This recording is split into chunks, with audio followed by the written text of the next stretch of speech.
Ah, bandeko na ngai. Avec atambola kana mutu, lelo atamboli ye moko. Avec na mutu, avec yango asanani.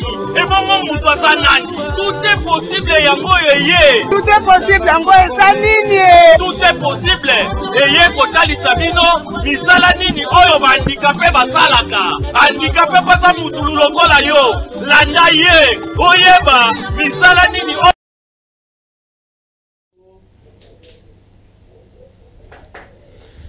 Tout est possible yangoyo eye émission nabino oyo bolingaka pe bolandaka tangu nyoso mokolo ya lundi na 11h30 pe vendredi na 17h. Tout est possible eza émission nabino oyo elobelaka nyoso yango na ngonga oyo tolobaka baveugle nyoso misu na bango likolo bandikapie nyoso mabolongo na bango na se pe bababa maboko na bango na motema bandundu loboko na bango na loposo pona koondela nzambe tata apambola émission oyo ekende liboso pe likambu ya ba personne da situation d'handicap etombwama mokili mobimba et sentir que toza batu lokola batu nyoso soki vraiment boza kolanda biso eza na bolingo ya nzambe tata pe na makasi ya moto oyo aloba moto moko taza na lotomo ya kovivre ye moko eza mon boss mon président Billy Malua oyo napesi bambote esika ya zwami nazanga moko te lelo plateau toza vraiment mwa ya kokoka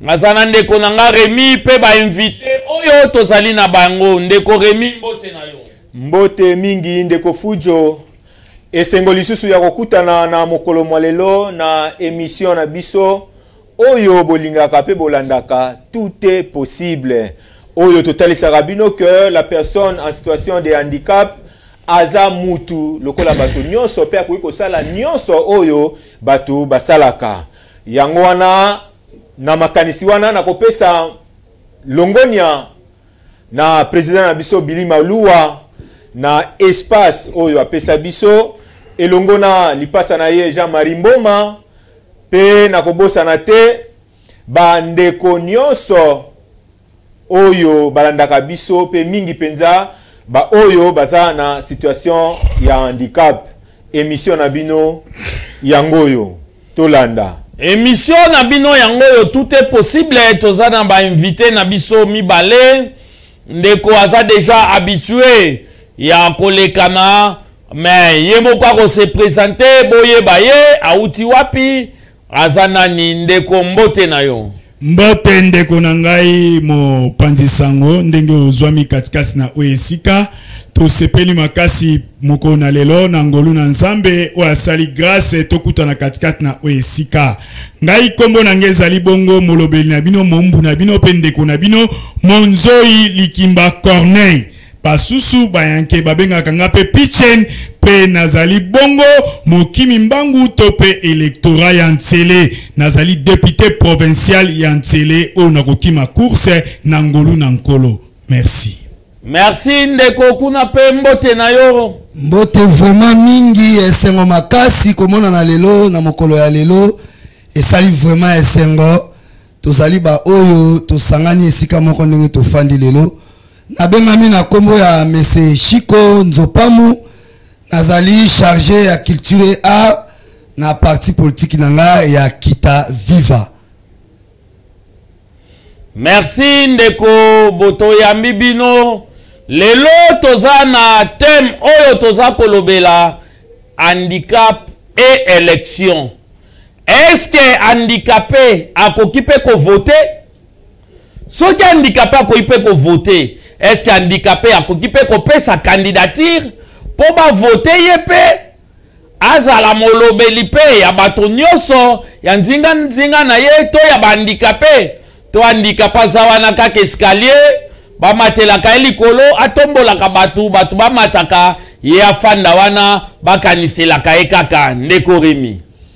Ya solo ndenge toyebisaka bino mikolo nyonso na nzela ya émission oyo la personne en situation de handicap azali mutu lokola batu nyonso nde lolenge wana pe tozana bandeko na biso oyo bazali ba candidat. C'est pour vous dire que na législature oyo ba personne en situation de handicap baza épargné te baza pe na kati ya course yango tomoni elongo na bandeko na biso oyo toyambi lelo ndeko Monzoi na ndeko Zopamu Musa Chiko.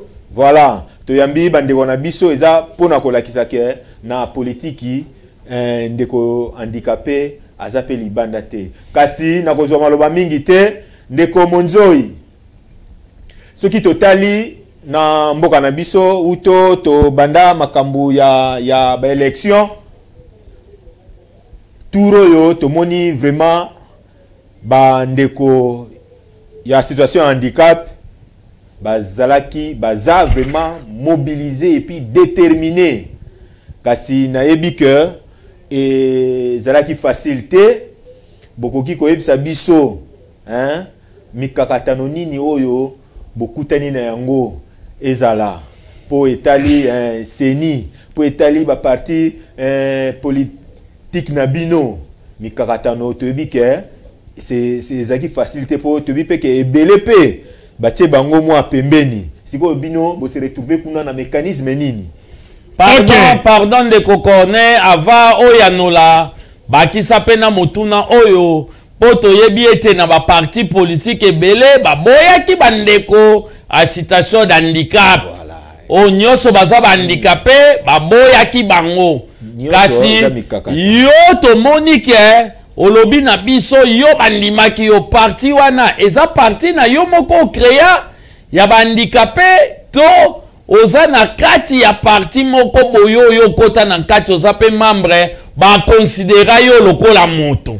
Merci ndeko nanga Fujo na zongi lombango epa na yo parce que yo nde obandaki kopesa nga ba mituna na zue epa na yo ba mituna bomisato ya yambo otuni est-ce que handicapé aza mesure ya ko voter topé ya ko voter te ya yambo na kwebiso handicapé aza moto lokola bato nyonso handicapé azali moto na niveau nyonso tu ya bato nyonso poete apemaka aliaka azala ba capacité nyonso même intellectuelle na yango handicapé aza akoki kozala discriminé te akoki kozala libanda te handicapé azali moto o aza considéré na société na monde entier mais pas na biso tozongaka mwa moke sima mais kotala Fachi Beton abembi biso pele na ye alobi te à partir à l'eau organique. Ce qui n'a qu'autant à moquer, à partir déjà, il y a article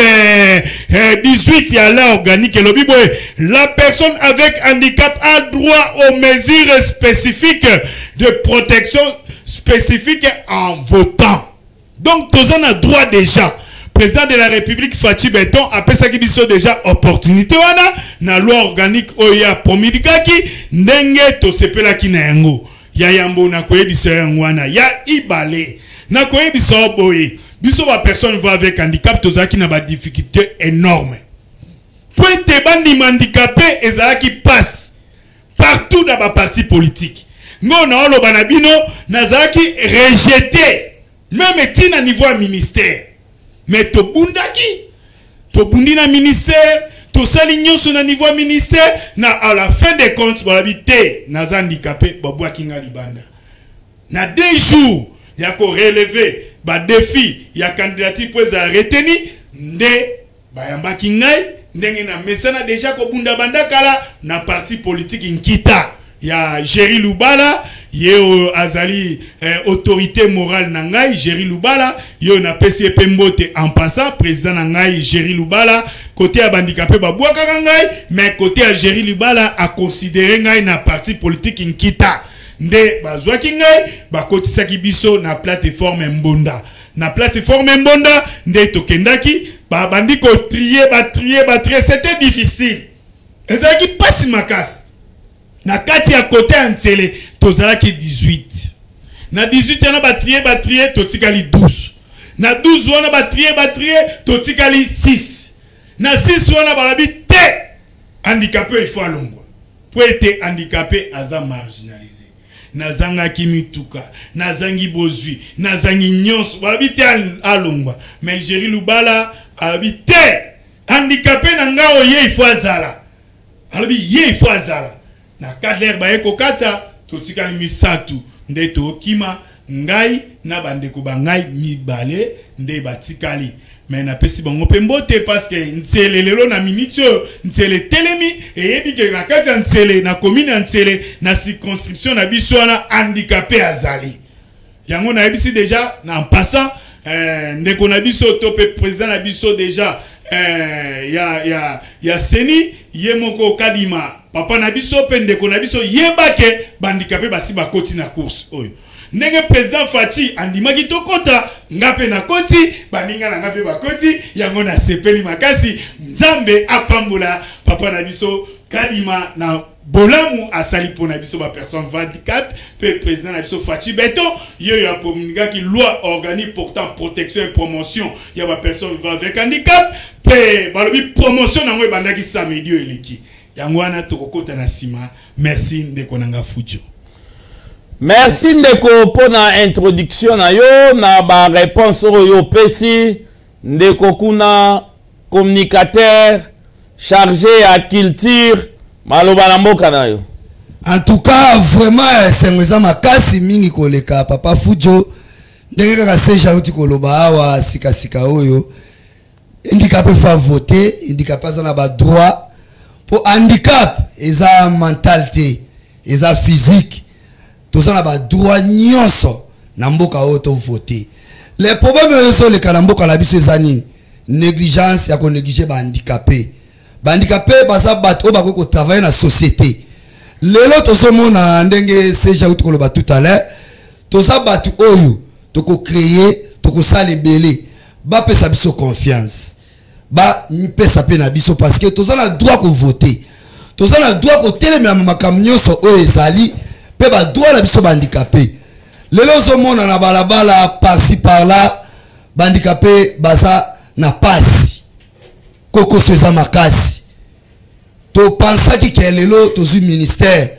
oyo koko longola ba handicapé na balabala mais lelo yo tozaka na balabala alors poto longola na balabala to ko sandeni il faut batika biso to créer to voter papa Kadima nenga za na zola na émission asana libota na limite ke na famille na sangi ba handicapé bazali na ba famille na bango alors ba pesa biso pe chance wana to voter ba handicapé pe bazala na ligne ba handicapé pe ba considérer bango lelo ba handicapé bazo tambola mendicité lelo ko makasi et sala biso passe alors biso ba expert o to yebi makambo ngo to sala ndenge nini ba droit na biso fo sala ministère ezana po e orienter biso tina suka et contrôler ba droit na biso nyonso ba handicapé neti lelo papa Géry Lubala alokoti biso anzo ko encadrer biso ti lelo to za pene na ye na parti politique kita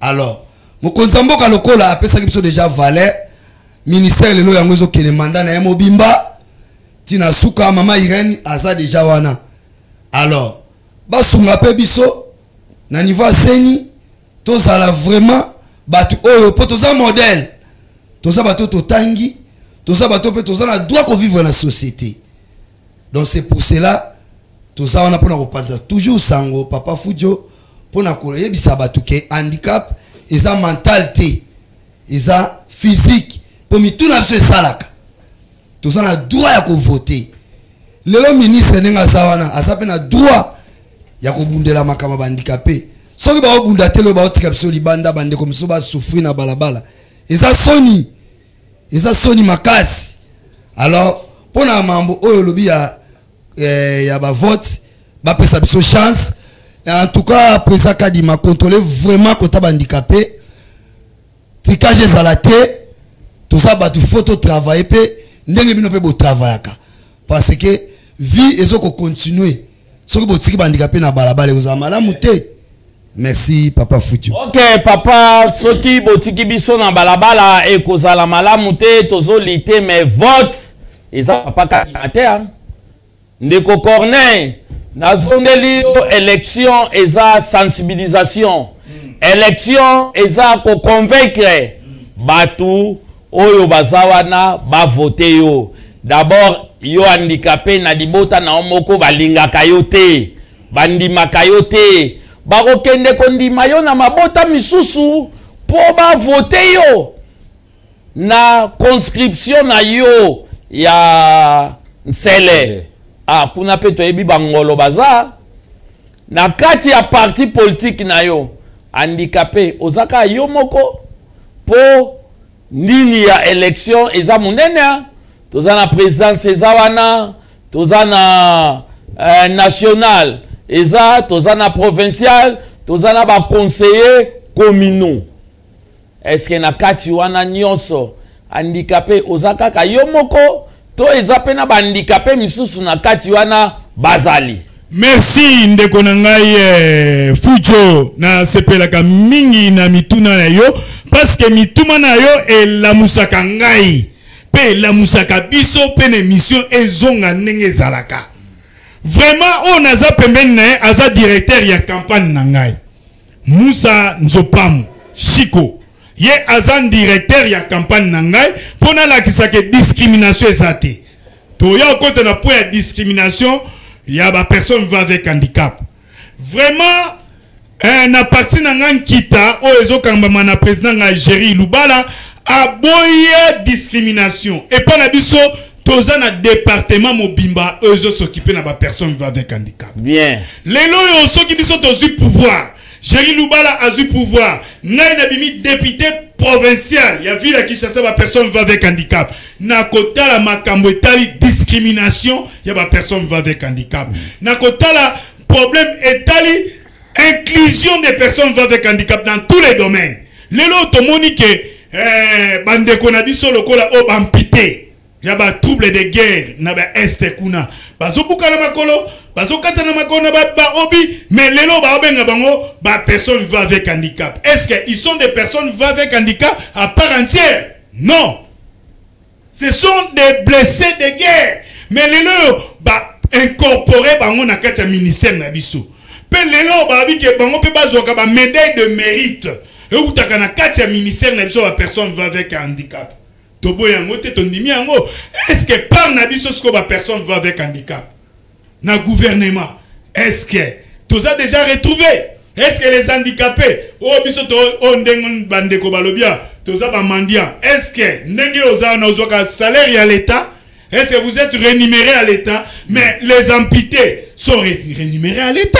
Ba futa manque pas à l'État. Mais biso to futa makate.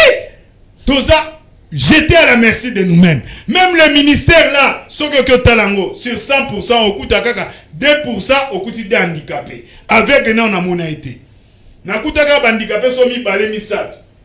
Mais avec les namonaten de kofu jonde ngozana limbi sanga soyo monaki peut-être miso fumama mkolo ana nzamba fungola ki omiso. Mais kuna avec les namoni été kana bandundu misat. Est-ce que le ministère wana atalelo so président de la République Fachi Beton apesi pe biso secrétariat général de ba pesi biso wana. Est-ce que handicapé to se retrouver na kati? To kutaka ba validité. Yango problème yangwana. Maman na likambu yangwana. Biso tolingi ministère ya ba personne va avec handicap ayant le gouverner ya ministère ya personne va avec handicap que ça soit des personnes à part entière des personnes va avec handicap. Sur 100% qu'on retrouve même 70% des handicapés. Et le reste c'est ba kozala ba secouriste na biso, ba assistant na biso, oui, on peut aller de l'avant. Mais lelo na ki offre moko ba pesi kuna na niveau ya ministère kuna balabio bazo embaucher batu. Babi offre d'emploi na landa kyango wana l'air ba koma ki wana babi offre d'emploi ya secrétariat général ba pour ba ozo batu nyonso tout. Ba kozo batu nyonso tout l'air biso to bundaka pour na secrétariat général wana ba validi bazalaka. L'air biso to zalaka na mama Janine Mabunda akima bima na simandako. Ya parler du peuple wana. Est-ce que ba valide wana bazalaka? Ça c'est la discrimination. Pire et simple. Tala ministère wana eza mutute. Ba tieli biso ndeko na biso ndundu tondimie po za ndeko na biso. Mais ministère wana eza bandicapé bandundu ba mona te. Le biso to banda obundela ministère wana.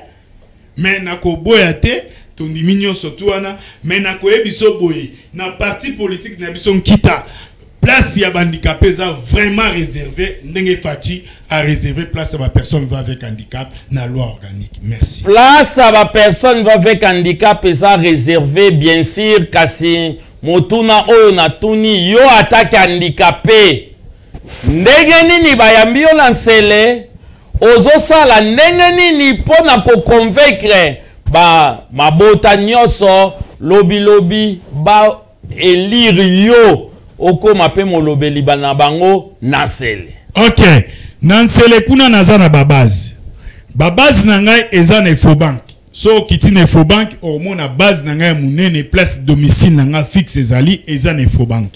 Soko longwe na Efobank okomi na plaza base mususu eza wana ya ndeko na biso ngai na yo na ndeko na biso pe ambassadeur aza pe ndeko aveugle lokola yo toza na ye wana naza na base mususu na likolo na mangengenge bandikape nyonso tu ya ntsele baza pour na ba famille na bango ba voter ba personne va avec handicap ba voter isu mutu musuté.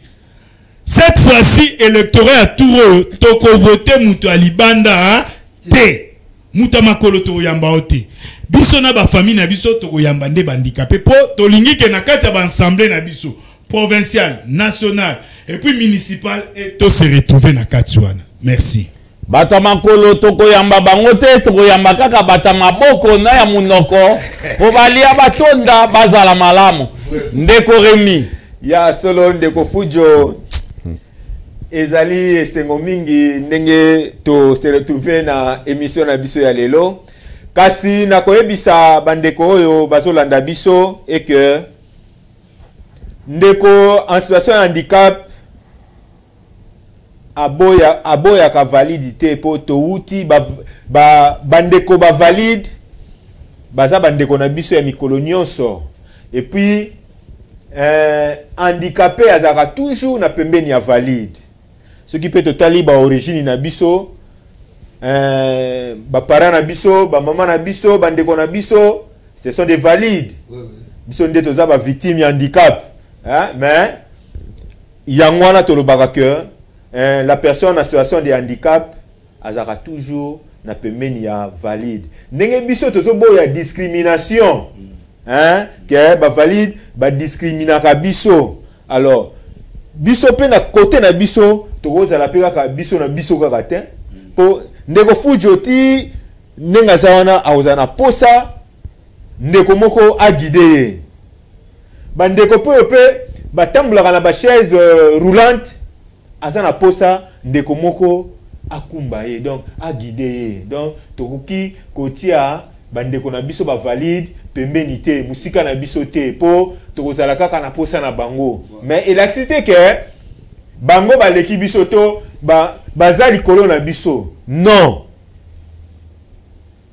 mais toza égal à égal zolanda ndeko Monzoi na yango na ko profiter honorable Monzoi problème ezate honorable problème ezate yangwana nazo poser yo motuna oyo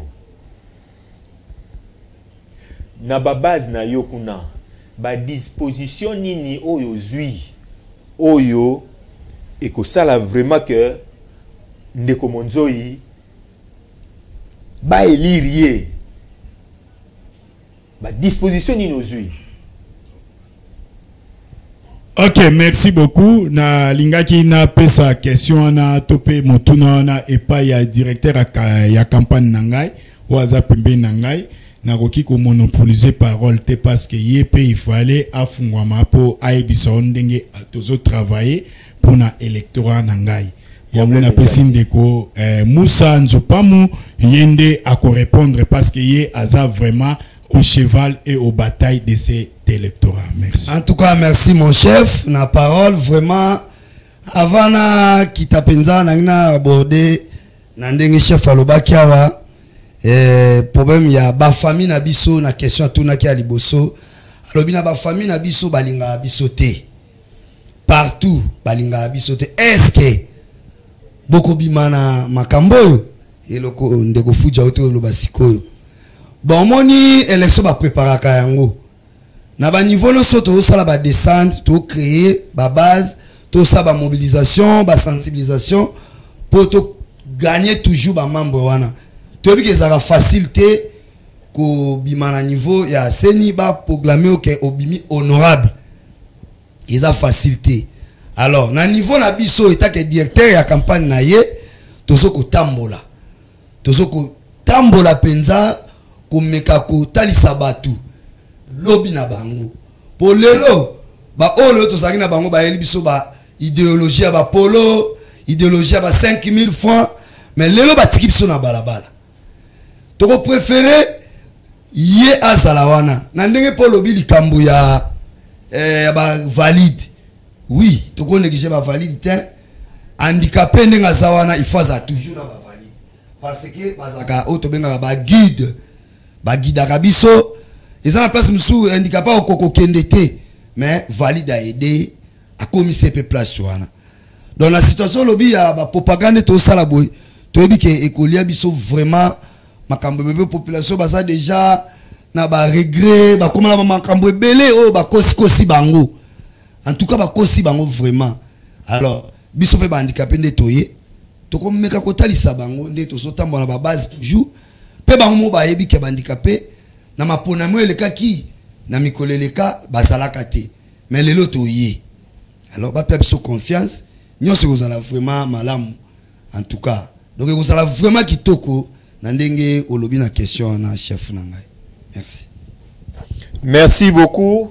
Na yanonayo na landi malamu esengeli que la personne en situation de handicap te convaincre vraiment batu po eza eloko ya liboso depuis masolo ya élection et bana na mboka na biso cette fois-ci eza mbala ya liboso.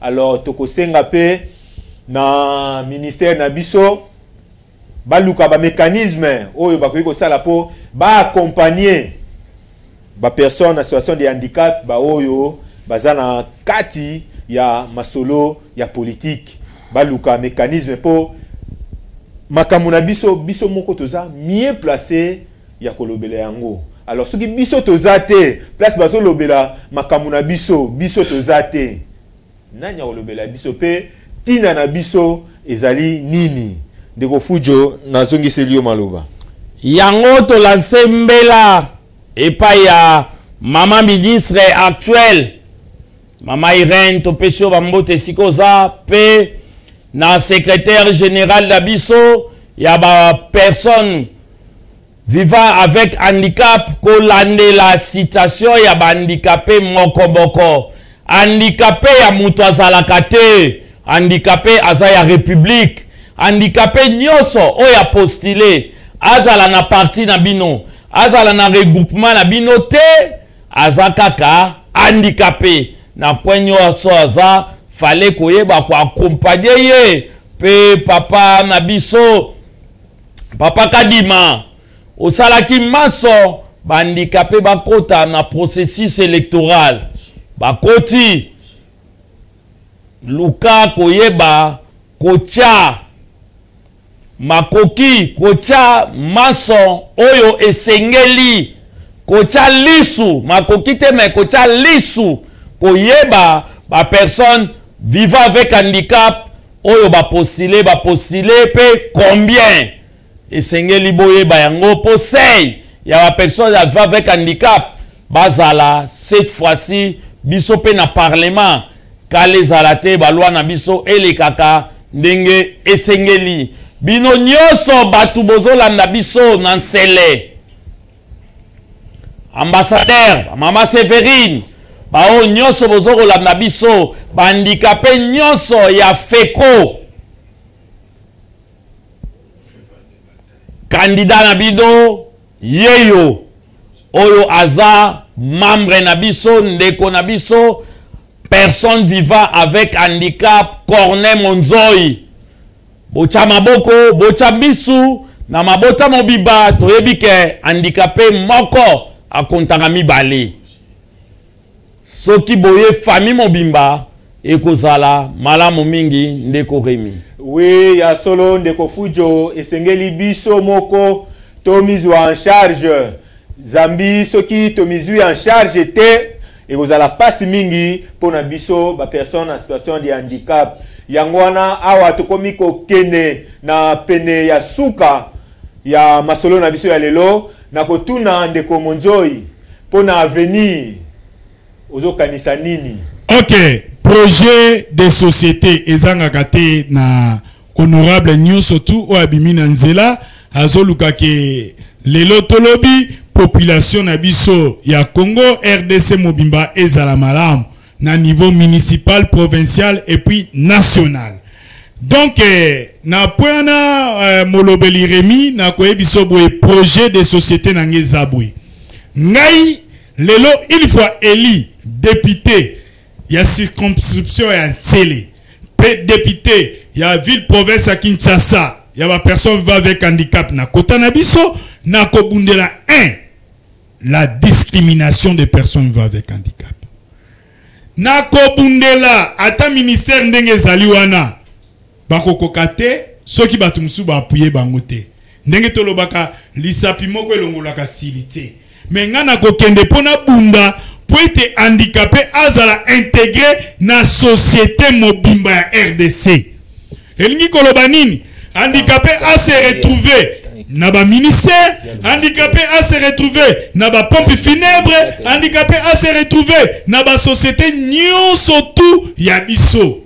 Donc que ça soit privé, que ça soit étatique, handicapé aza na kati côté na biso wana.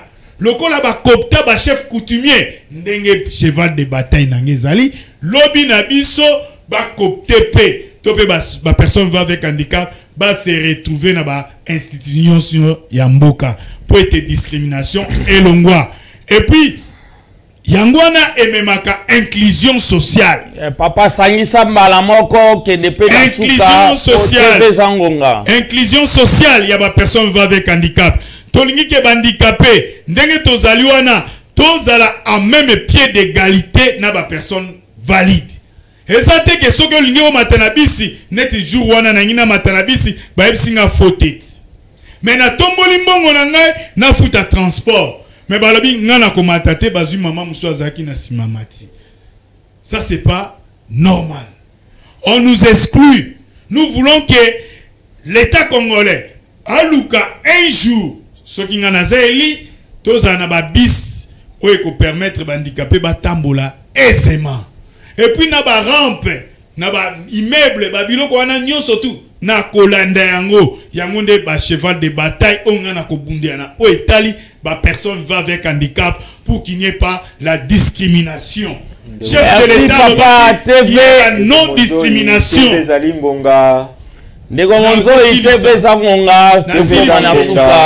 Sans quoi na kopesa kaka merci na chef coutumier na nga Mukoko oyazo soutenir ngai na campagne Mikuna chef Mukoko na pesio merci aussi en passant na président na nga Jerry Lubala na pesi peli susu bandeko na nga nyuso tout belecteur na nga ya commune Ntsele bino nyuso tout na pesi bino pembote parce que a émission ezaka kata ndenge esili kolobama merci.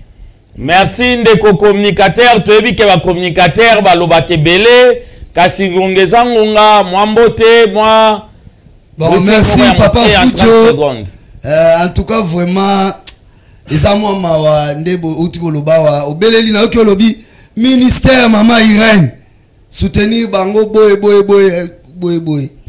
Je me pose la question, est-ce que tu as un ministère exact parce que ce qui ministère ezalaki mais le biso handicapé to na balabala te ministère exact pour moi eza koteri moko boy salama wana o ba mo ba yeba na kane ba travailler na ministère na bango pour ce que ezalaki ya biso nyonso mais to ko bénéficier ata na moi kwanga moi nini mais merci na président Fati a tchakango mais mo konzamboka o tchaki ministère wana to yebi que on reconduit maman 3 fois yango yo na mandat na mobimba esili mais rien ne marche, rien ne change. En tout cas, tu es désolé. Tu es déçu. Si tu as oui, tu as parce que tout le monde a bien mbok et salama. Mais côté la biso, et l'autre côté, et l'autre salama côté. Biso l'autre se retrouvé dans l'opposition et pas président Jerry Lubala. Azo ko encadrer handicapé na ba vision na ye oyo ya malamu soki pe ministère wana zo cadrer biso et ozala malamu. En tout cas pour na kokema lobebelete na pesi no merci na opportunité journée à lelo na papa Fidjo pe na staff technique na Mobimba. En tout cas naza pe na fier aujourd'hui na profite occasion pe sa mbote na mon président Géry leader de l'opinion, pourquoi pas en fumu pa Adolphe Muzitu pe na ba candidat nyonso ya Kita Viva. Merci beaucoup. Merci Ndeko Rémi. Tokomi presque na suka. Komi na suka Ndeko Fujo. Merci na bino nyonso oyo bo landi biso na émission na biso ya lelo. To pesi mbote na bandeko nyonso ya anga. To pesi mbote na mwana musala na biso Jean-Marie Mboma. To pesi mbote na Ntoma Selio Baroza Mukonzi Angaba. To pesi mbote na Melanie Mandombele. Fila Mumbenga mama na Valencia. Famille Kilesi Mobimba to pesi bino mbote. To pesi mbote na famille Lubala Mobimba place Bozali na pesi bino mbote. Pe na pesi mbote na bandeko nyonso ya Livulu intendance Salongo Rigini na pesi bino nyonso mbote. Mbote bingi balobi songe ya beli basakana kana yango te ba élection eza lokola songe ya mbeli soki omeki kofandela yango yo moko koyeba sort. Mbote bele epai ya Olivier Tungunu oyo azali to bana biso to représentant na biso kati ya Inongo azana na mabele ya Kishasa. Bambote mingi Olivier esika ozwabi pe bambote mingi na mutu Willy Musafiri mutu nde Musafiri oyo vraiment aza molobeli pe moko oya soutenaka ba personne vivant avec handicap. Bambote bele esika yozwami bambote na famille Bikole Mobimba pe na bon guérison na Elvi Biko esika yazwami bambote mingi na famille Muninga pe bambote na famille Biyalu, sans oublier Bibishi Ezenge mwasi azanga mbanda. Bambote mingi na FM Mobimba, Mama Fifi Mobimba ya Mboto, Mama Ritz Kitoko ya Pose pe na bandeko nyonso ya FM to pesi bino bambote, sans oublier mon boss mon président ya Libanga Billy Malua pe na lipasa na Jean-Marie Mboma anga Mobimba bambote bele asako bambote bele vraiment bo umela omoya malamu ezala likolo na bino soki bolanda ki biso malamu ezana bilili ya Samuel Mutu Sami oyo vraiment azalaki na kamera ya kobenda bilili kitoko pe Junior Ginola bambote bele esika bino bozwami na mayele ya makasi ya misapi ya Benjamin mwana tsuka ya FM PDT na biso muya to pesi bambote bele nzambe apambola pe abatela bino toza malembe bolanda kabiso tangu nyoso bokomela kabiso na ba numero na biso 089 330 78 53 48 53 097 49 88 097.